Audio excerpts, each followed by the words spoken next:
Assalamualaikum dan salam sejahtera. Saya Nuhadania binti Syarif Izam. Saya Kalisha Iman binti Rosni. Saya Nurkasih Kalisha binti Asrunizar. Kami dari kumpulan Tech Wizard.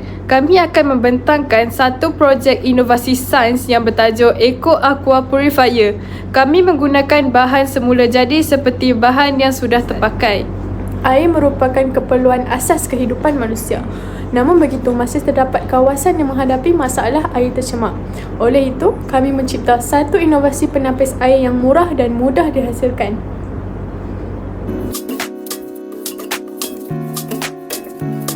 Masalah utama yang ingin kami selesaikan ialah kekurangan akses kepada air bersih. Air yang tercemar boleh menyebabkan penyakit dan tidak selamat untuk digunakan.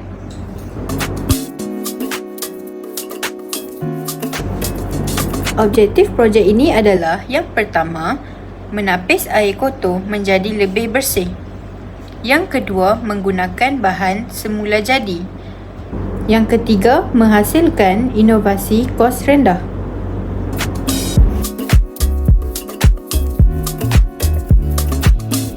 Yang pertama ialah botol plastik dan perlu memotong kepada dua bahagian.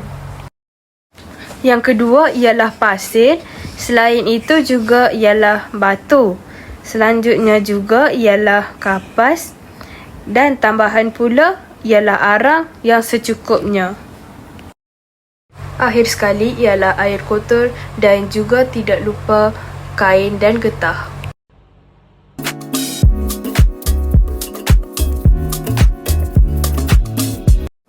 Langkah pertama ialah memotong botol kepada dua bahagian. Lapisan pertama ialah kapas. Kapas berfungsi sebagai penapis halus yang menapis zarah kecil dan membantu menghasilkan air yang lebih jernih. Lapisan kedua ialah arang. Arang berfungsi menyerap kotoran dan bau. Lapisan ketiga ialah pasir. Pasir menapis zarah halus. Kami hanya menggunakan pasir biasa untuk mensimulasikan air tercemar. Lapisan terakhir ialah batu. Batu menapis benda asing besar.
Selepas air kotor dituang, kami dapati air yang keluar menjadi lebih jernih.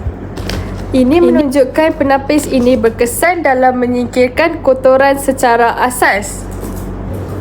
Walaupun air menjadi lebih jernih, ia masih perlu dimasak sebelum diminum.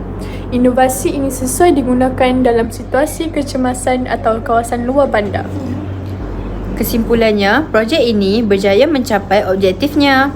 Kami berharap inovasi ini dapat membantu masyarakat mendapatkan sumber air yang lebih bersih dengan kos yang rendah. Sekian, terima kasih.